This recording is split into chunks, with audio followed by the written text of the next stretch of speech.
Hi, and welcome back to Old Fashioned Graces and to Vlogtober. Today we are going to talk about minimalist postpartum essentials. I have children napping right now, so I'm not going to have the items in my hand to show you, and I'm going to try to quickly get this video done before they wake up. But I will include pictures and links and all that good stuff. The first minimalist postpartum essential for me is one of the upside down Perry bottles. Freedom Mama is the name brand one. That's the one I have. But I also have some experience with some others that I will link below that I have gotten used, and they work well too. They are so much better than the standard hospital one or what you would get in your birth kit for a home birth. So I highly recommend that. The next item would be some pads. Now, depending on if you're doing home birth versus hospital and all that, you will want some of the giant pads. As you've seen from this video, I made reusable period underwear, and I use them, and they're great. I also got a pair from Walmart because I wasn't able to get as much sewing done with that as I wanted to, and they worked great. I'll try to find them and link them below too. But during that first day or so, I like to use paper pads. One, for the ease, and two, because I find it helps me judge how much I'm bleeding a lot better in that initial 48 to 72 hours.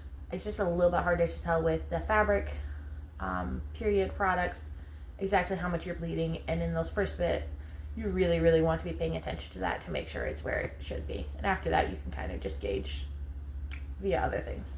So you're going to want some big old pads. They look like a diaper. And then you are going to want an herbal bath if at all possible. Now, even if you don't have a bathtub, you can make up this herbal bath and you can spray it on your pads, which is great, especially if you're making patsicle with them and you're putting them in the freezer afterwards. You can also do a sitz bath with them. You could also put that tea in your Perry bottle. It has a lot of healing properties. I will link a couple below. I am allergic to lavender, so I make my own without lavender. Most of them come standard with lavender because it's amazing. The next would be loungewear. You're going to want something comfortable and cozy that you can easily nurse in if you're planning on nursing. And also something that if you're having people come visit you, that you're comfortable wearing. I'm not personally comfortable wearing pajamas, especially when it's my father or father-in-law or brothers or male friends or relatives. So I found this great set. I actually thrifted mine, but I'm debating about getting another one off of Amazon because they're really cheap. Another item is freezer meals and snacks. I'm using freezer meals loosely at pre-made, preferably home pre-made, just because they tend to be more nutritious, especially if you're focusing on things like soups or things that have a lot of veggies and nourishing meat and things like that in them. I also get ravenously hungry after giving birth. That first week for sure, I'm just eat anything that I can find basically. So for me, I need to have extra snacks. I love the Pamela's Whenever bars, and I also make my own protein balls. So I'll link that recipe down below.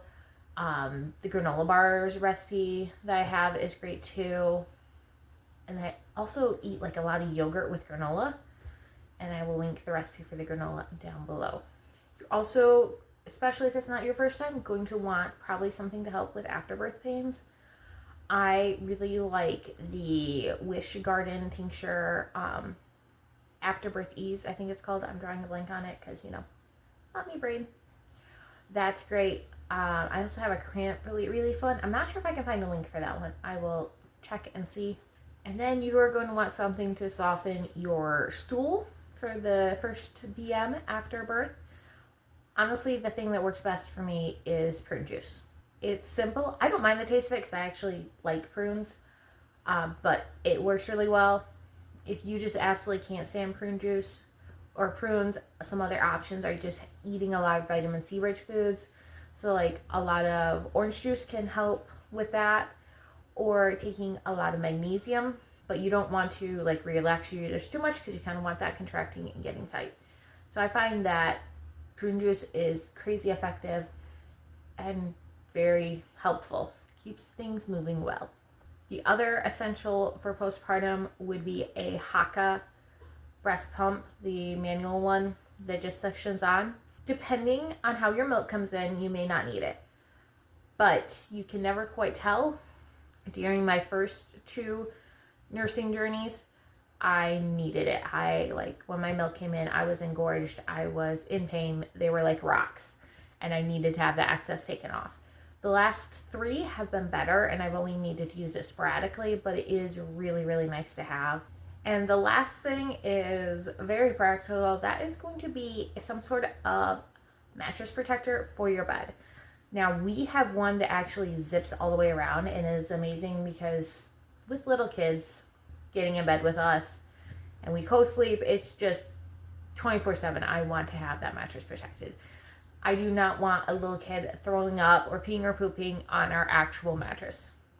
But if you don't want to go that far, you can also get ones that just elastic around them, kind of like a fitted sheet, but they are waterproof. Those are great, so that way any bodily fluids from anyone aren't staining or ruining your mattress.